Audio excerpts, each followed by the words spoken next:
பார்க்கணுமா சுடுகாட்ட ஊத்துதுரா.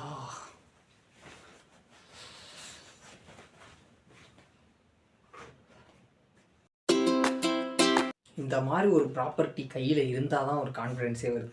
போன வீடியோவில் இந்த இது வச்சுருந்தேன், அப்புறம் ஒரு ஸ்பேனர், அது இப்போ கதவுக்கு சப்போர்ட் வச்சுருக்கேன். இந்த மாதிரி ஏதாவது ஒரு ப்ராப்பர்ட்டி எடுத்து நான் கையில் வச்சுருந்தேன்னா தான் எனக்கு நிம்மதியாக இருக்குது, என் பேச்சு ஒரு ஃப்ளோவாக இருக்குது. இப்படி இதை கீழே வச்சுட்டேன்னா என் மேலே எனக்கே கான்ஃபிடென்ஸ் இல்லாத மாதிரி இருக்குது. ஷோ எடுத்து ஊற்றுதே. ஃபோக்கஸ் அட்ஜஸ்ட் பண்ணணும்.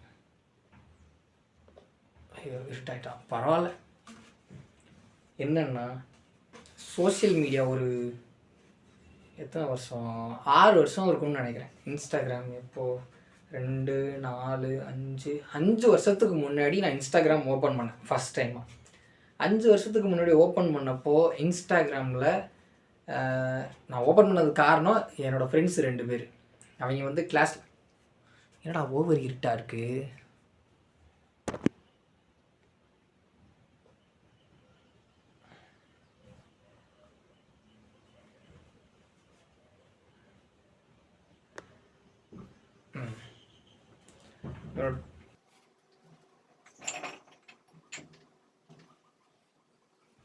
என்னோடய ஃப்ரெண்ட்ஸ் 2 பேர் வந்து கிளாஸில் இன்ஸ்டாகிராம் பற்றி பேசிக்கிட்டு இருந்தாங்க. பேசிக்கிட்டு இன்ஸ்டாகிராமில் அந்த மீம் அனுப்புனேன் பார்த்தியா, இந்த மீம் அனுப்புனேன் பார்த்தியா அப்படின்னு அவங்க 2 பேருக்குள்ளே பேசிக்கிட்டு இருந்தப்போ, என்ன அவங்கெல்லாம் மீம்ஸ் அனுப்பி இன்ஸ்டாகிராமில் பார்த்துட்ருக்காங்க, நம்ம சும்மா இருக்கோம், அம்மாட்ட தான் ஸ்மார்ட் ஃபோன் இருக்குல்ல, எடுத்து நம்மளும் இன்ஸ்டாகிராம் ஓப்பன் பண்ணோம் அப்படின்ட்டு நானும் இன்ஸ்டாகிராம் ஓப்பன் பண்ணி இது பேரை வச்சு பெரிய பேராக வச்சு பேருக்கு பக்கத்தில் ஏதோ ஸ்டைலாக போட்டு நம்பர் போட்டு எல்லாம் போட்டு ஒரு A4 ஷீட்டில் ரெஸ்யூமே ஃபில் பண்ணுற மாதிரி போட்டு A4 ஷீட்டில் எழுதுகிற மாதிரி எழுதி எல்லா விஷயத்தையும் பண்ணி இன்ஸ்டாகிராம் ஒரு அக்கௌண்ட்டுக்கு தேவையான 10 பொருத்தங்களையும் உருவாக்கி அதுக்கப்புறமா இன்ஸ்டாகிராம் அக்கௌண்ட்டை நான் உருவாக்கினேன்.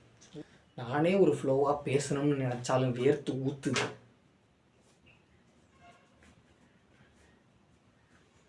ஐயோ இதெல்லாம் பார்த்தா கிரிஞ்சுன்றாங்களோன்னு பயமாக வேறு இருக்கு.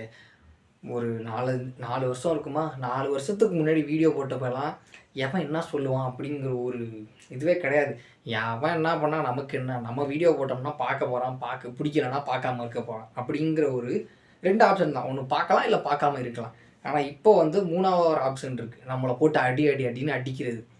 இப்போ எவனாவது ஒரு வீடியோ போடுறது நல்லா இல்லை அப்படின்னா பிடிச்சி புழக்க ஆரம்பிச்சிட்றாங்க. இப்போ நானே ஒரு 6 மாதத்துக்கு முன்னாடி, ஒரு 8 மாதம்னு நினைக்கிறேன், 8 மாதத்துக்கு முன்னாடி இதே டிஷர்ட்டை போட்டு ஒரு யூடியூப் சேனலில் அவன் பண்ணுறது தப்பு அப்படின்னு சொல்லி இதே சேனலில் ஒரு வீடியோ ஒன்று போட்டு ஒரு வீடியோ ஃபுல்லாக அந்த சேனல்லாம் திட்டிக்கிட்டு இருந்தேன். இப்போது அந்த சேனல் அந்த மாதிரிலாம் பண்ணாமல் அதை விட பல மடங்கு நல்ல விஷயங்களை பண்ணிகிட்டு இருக்காங்க. அதுக்கு ஒரு பாராட்டு. ஓகே, இப்போ இதை விட்டுட்டு அடுத்தது மறுபடியும் மீம் பக்கமே வருவோம். அப்போது இன்ஸ்டாகிராமில் நான் இன்ஸ்டாகிராம் ஓப்பன் பண்ணப்போ இருந்த மீம்ஸ் எல்லாம் வந்து யாரையும் அட்டாக் பண்ணாமல் நம்மளோட ஒரு சந்தோஷத்துக்காக நம்ம சிரிக்கணும் அப்படிங்கிறதுக்காக ஒரு நல்ல நல்ல மீம்ஸாக போட்டுட்டு இருந்தாங்க. அதுக்கப்புறமா என்னாச்சுன்னா இன்ஸ்டாகிராமில் இந்த லாக்டவுன் வந்துச்சுல்ல, இது வேறு, லாக்டவுன் வந்ததுக்கப்புறமா இன்ஸ்டாகிராமில் வந்து மீம்ஸ் எல்லாம் என்ன ஆச்சுன்னா கண்டென்ட் வந்து குறைய ஆரம்பிச்சிருச்சு. ஏன்னா லாக்டவுனில் இருக்கிற எல்லாரும் மீம் கிரியேட்டர்ஸ் ஆகிட்டாங்க. ஐயா என்னே உள்பட நான் என் ஃப்ரெண்ட்ஸு எல்லோரும் மீம் கிரியேட்டர்ஸ் ஆகிட்டோம். மீம் கிரியேட்டர்ஸ் ஆனதுனால கண்டென்ட்டுக்கு ஒரு பஞ்சம் வந்துச்சு. அப்போது உருவான ஒரு விஷயந்தான். அதுக்கு முன்னாடிலாம் வந்து எவனாவது ஒருத்தன் தப்பு பண்ணுறான்னா அதை மீம் கிரியேட்டர்ஸ் கேட்பாங்க. எப்படி கேட்பாங்கன்னா, மீம் போட்டு இவன் பண்ணுறது தப்பு அப்படின்னு சொல்லி மீமில் கேட்பாங்க. அதுக்கப்புறம் என்ன ஆச்சுன்னா, தப்பு பண்ணுறவனை மட்டும் கேட்கணும் அப்படிங்கிறது இல்லாமல் ஒருத்தன் ஒரு மீம் போடுறான்னு வச்சுக்கோங்களேன், அவனுக்கு இன்னொருத்தனை பிடிக்கல, ஒரு மீம் போடுறவனோ இல்லை யூடியூப்பில் வீடியோ போடுறவனோ இல்லை ஏதாவது ஒன்று பண்ணுறவனோ பிடிக்கல அப்படின்னா ஒரு சினிமா செலிப்ரிட்டியை கூட எடுத்துக்கலாம். அவங்கள பிடிக்கலன்னா அவங்கள அட்டாக் பண்ணுற மாதிரி ஏதாவது ஒரு மீம் ஒன்று போடுவான். அவனுக்கு பிடிச்சவன் அந்த மீமை பார்த்தான்னா ஃபஸ்ட்டெல்லாம் திட்டிகிட்டு இருந்தாங்க, ஏன்டா இப்படிலாம் பேசுகிற. இப்போ தளபதியை பிடிக்காமல் ஒருத்தவங்க ஒரு மீம் போடுறான்னா இது கமெண்ட் செக்ஷன் ஃபுல்லாக தளபதி ஃபேன்ஸாக அவனை திட்டுவானுங்க. ஓரளவுக்கு மேலே என்ன ஆனிச்சுன்னா இந்த மாதிரி மீம் போடுறவனால ஒரு சிலரோட ஃபேம்லாம் வந்து அடி வாங்க ஆரம்பிச்சு. ஐயோ மூச்சு வாங்குதுடா, ஏடா இவ்வளோ வெயில் அடிக்குது.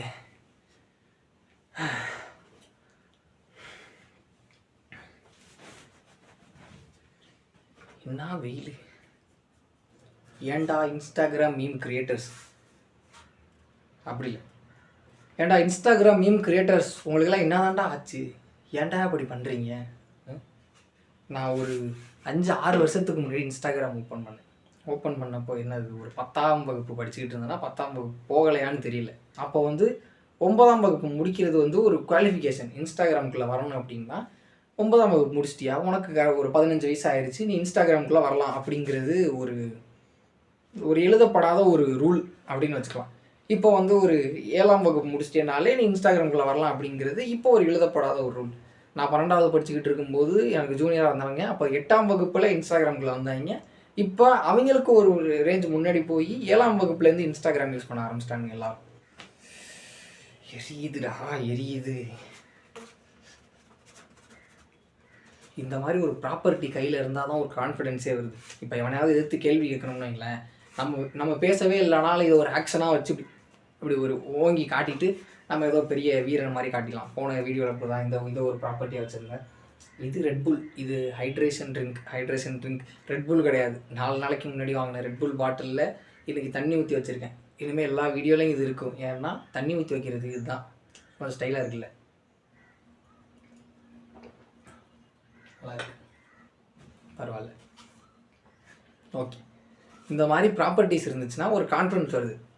இதெல்லாம் இல்லைன்னா நான் இப்போ எதுவுமே இல்லாமல் இப்படி ஒரு கேமரா மட்டும் வச்சுட்டு நான் இங்கே என்ன பேசிக்கிட்டு இருந்தேன்னா எனக்குள்ளே இருக்க ஒரு கான்ஃபிடென்ஸ் வந்து குறையுது.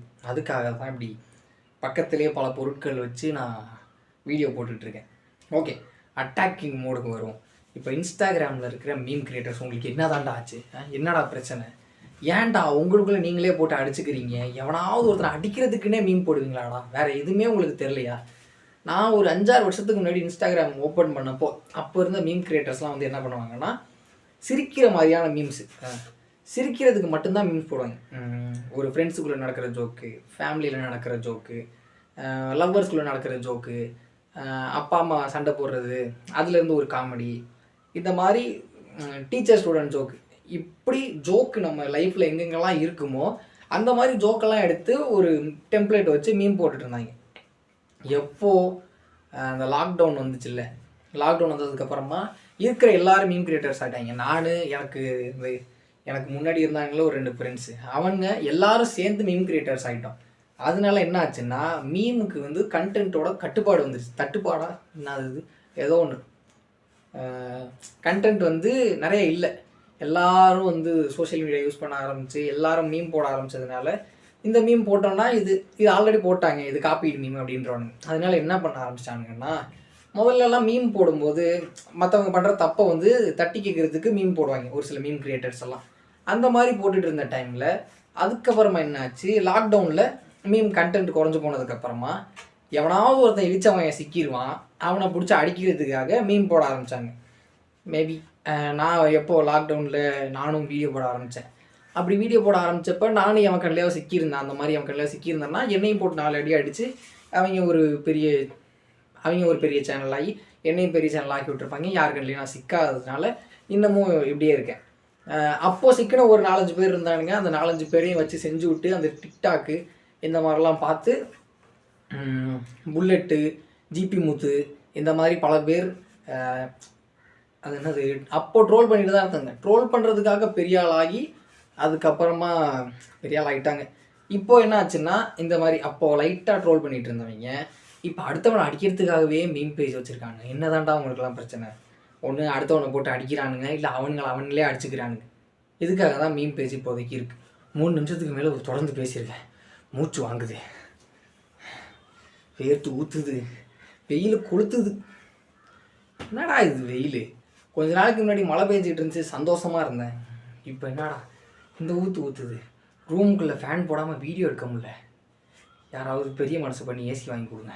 இப்போ என்னோடய பிரச்சனை வந்து இவன் ஏன் சிரிக்கிற மாதிரி மீன் போடல அப்படிங்கிறதெல்லாம் கிடையாது. மீன் கிரியேட்டர்ஸ் இவன் என்ன மீமும் போட்டு போகிறான், சிரிப்பு வருதோ வரலையோ அதெல்லாம் ஓகே. ஆனால் இவங்க போடுற மீம்லலாம் இப்போது அடுத்தவனையே போட்டு அடிக்க ஆரம்பிச்சிட்டாங்க. என்னடா அது வேர்த்து ஊற்றுது, இட்ஸ் ஓகே. எவனாவது ஒருத்தன் இப்போ கொஞ்ச நாளைக்கு முன்னாடி பார்த்தீங்கன்னு வைங்களேன், குக்கு வித் கோமாளி பார்த்துட்டு நான் சந்தோஷமாக இருந்தேன். அந்த சீசன் 1 தெரில 2, 3 எல்லாம் பார்த்துக்கிட்டு சந்தோஷமாக இருந்தேன்.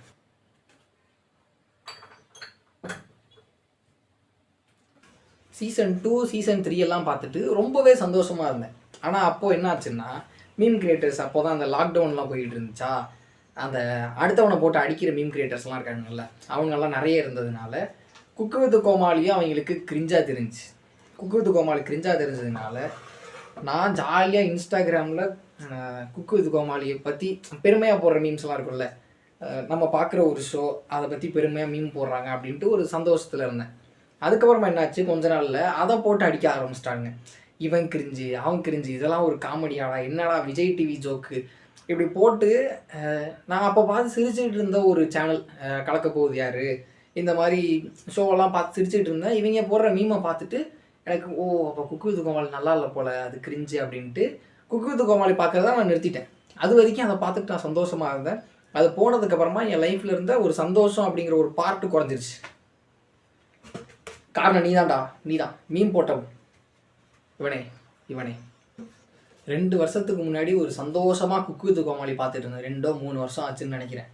அப்படி பார்த்துட்டு இருந்த டைமில் எவனோ ஒருத்தன் மீன் போட்டான், குக்கு வித் கோமாளி கிரிஞ்சு, இந்த ஷோலாம் எதுக்குடா பார்க்குறாங்கன்னு தெரில. அந்த கமெண்ட் செக்ஷனில் போய் பார்த்தா 4 பேர் திட்டினாங்க அவனை, 4 பேர் வந்து அவனுக்கு சப்போர்ட் பண்ணாங்க. Cook with Comali cringe bro, Vijay டிவியே கிரிஞ்சு ப்ரோ, அதை பார்த்துட்டு எப்படி தான் சந்தோஷமாக இருக்காங்கன்னு தெரில அப்படின்னு சொன்னாங்க.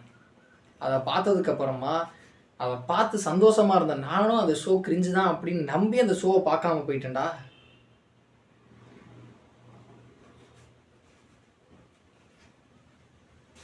ஜாக்கிரதையாக இருந்துக்க. ஒரு ஃப்ளோவில் பேசும்போது வேர்த்து ஊற்றுது, அடிக்கடி துண்டை வச்சு துடைக்க வேண்டியதாக இருக்குது. ஏன் தான் இப்படி இருக்கோ? கொஞ்ச நாளைக்கு முன்னாடி நல்லா தான் இருந்துச்சு, நல்லா மழை பெஞ்சிக்கிட்டு. மறுபடியும் சொன்னதே தான் சொல்லிக்கிட்டு இருக்கேன்னு நினைக்கிறேன். கிரிஞ்சுன்னு சொல்லி மீம் போடுவியாடா? எதுவும் நல்லா இல்லைன்னு சொல்லி மீம் போட்ட மவனே புலையாடி மோனே. இன்ஸ்டாகிராம் யூஸ் பண்ணுறது இல்லை, அதனால தான் நான் சந்தோஷமாக இருக்கேன். இதுதான் ஒரு டிப்பு. இப்போ இதை பார்த்துக்கிட்டு இருக்கு நீங்கள் வாழ்க்கையில் சந்தோஷமாக இருக்கணும், இல்லை டிப்ரெஷன் அதிகமாக இருக்குது, டிப்ரெஷன் சம்மந்தமே இருக்காது, எதுக்கு டிப்ரெஷன் இருக்குன்னே தெரியாமல் உங்களுக்கு மந்தமாக இருக்குது, டிப்ரெஷனாக இருக்குது அப்படின்னு யோசிச்சுட்டு இருந்தீங்கன்னா வேலையாக இன்ஸ்டாகிராமை டெலீட் பண்ணுங்கள். இன்ஸ்டாகிராமில் அந்த டிப்ரெஷன் பேஸ்டாக போஸ்ட் போடுறவன், ரீல்ஸ் போடுறவன், ஸ்டோரி போடுறவன், இவங்கள்ட்ட எல்லாம் வந்து நீங்கள் ஒதுங்கி இருந்தாலே போதும், சந்தோஷமாக இருக்கலாம். நான் அப்படி தான் இருக்கேன். ஒரு 8 மாதம் 9 மாதம் ஆச்சுன்னு நினைக்கிறேன். அப்போது டெலீட் பண்ண இன்ஸ்டாகிராமை அடிக்கடி அப்பப்போ ஏதாவது தேவை வரும்போது வந்து உள்ளே வந்து பார்த்துட்டு போயிடுவேன். ஏன்னாவது மெசேஜ் அனுப்பியிருக்கேன், அதை அனுப்பியிருக்கேன் பாடுறா, இதை அனுப்பியிருக்கேன் பாடுறா அப்படின்பா. ஏதாவது நல்ல மீமாக இருக்கும், இல்லை ரீல்ஸில் ஏதாவது நல்லதாக பார்த்துருப்பான். அந்த மாதிரி எவனாவது அனுப்புனான்னா அதை போய் பார்ப்பேன். அதோட சரி, அதை பார்க்காத வரைக்கும் நிம்மதியாக இருக்கேன். என் டைமில் உருப்படியாக ஏதாவது பண்ணுறேன்னான்னு எனக்கு தெரில, பட் ஓகே. அதை பார்த்துட்டு நான் டிப்ரெஷனில் இருந்ததுக்கும், அதை பார்த்துட்டு குக்கு வித் கோமாளி நான் பார்க்காம இருந்ததுக்கும் இப்போ பரவாயில்ல, கொஞ்சம் நல்லா தான் இருக்கேன். டிடிஎஃப் வாசனை பார்த்துட்ருங்க. அதாவது எப்போது டிடிஎஃப் வாசன்னா டிடிஎஃப் கன்னீஸ் அப்படின்னு வர்றதுக்கு முன்னாடி ஒரு டிடிஎஃப்க்கு 50,000 சப்ஸ்கிரைபர்ஸும் என்னமோ இருந்துகிட்டு இருந்த டைமில் லாக்டவுனில் நல்லா இருந்துச்சு அந்த வீடியோலாம் பார்க்குறது. அப்போது நான் லாக்டவுனில் அந்த வீடியோலாம் பார்த்துட்டு இருந்தேன். ஓகே, இப்படி ஒரு நல்ல சேனல் இருக்கே அப்படின்ட்டு சந்தோஷமாக இருந்தேன். ஒரு ஹிமாலயாச்சி என்னது ஏதோ ஒரு ஊருக்கு போனேன், லடாக்கு ஒன்று போயிட்டு ஒரு ரைடு முடிச்சுட்டு வந்ததுக்கப்புறமா ரீச் ஏகபோகமாக ஆயிடுச்சு. அந்த ஸ்கூல் போகிற பசங்க லாக்டவுனில் இருந்தவங்க எல்லாம் ஃபேன்ஸ் ஆகிட்டாங்க. எல்லாம் கரெக்டு தான், மீமில் போட்டது அந்த எல்லா ஸ்கூல் பசங்க ஃபேன்ஸ் தான் இருக்காங்க. 2K கிட்ஸு, குட்டி குஞ்சான்ஸ் எல்லாம் கரெக்டு தான்டா. அந்த மனுஷன் என்ன தான்டா தப்பு பண்ணாங்க? எதுக்குடா அந்த ஆளை போட்டு அவ்வளோ பிரச்சனை பண்ணீங்க? உங்களுக்கு என்ன தான்டா பிரச்சனை? உங்களுக்கு ஒருத்தனை பிடிக்கலன்னா மூடிட்டு அதை உங்களுக்குள்ளே வச்சுக்கோங்கடா. அடுத்தவனுக்கு பரப்பி விட்டு அடுத்தவனையும் உசுப்பேற்றி விட்டு அவனை பிடிக்காம பண்ணி. நான் ஜாலியாக பார்த்துட்டு இருந்தேன், டிடிஎஃப் வீடியோவை நான் ஜாலியாக பார்த்துட்டு இருந்தேன், எனக்கு பிடிச்சிருந்துச்சு. இந்த மாதிரி உங்களை மாதிரி ஒரு 4 பேர் மீம் போட்டதுனால டிடிஎஃப்பும் பிடிக்காம போணுச்சு எனக்கு.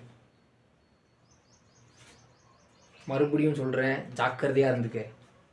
டிடிஎஃப் எல்லாம் விட்டுலாம். டிடிஎஃப்க்கு அப்புறமா 2021 ஜூலை மாதம் ஏன்னா ஜேகே தமிழோட ஃபஸ்ட்டு வீடியோ பார்த்தேன்.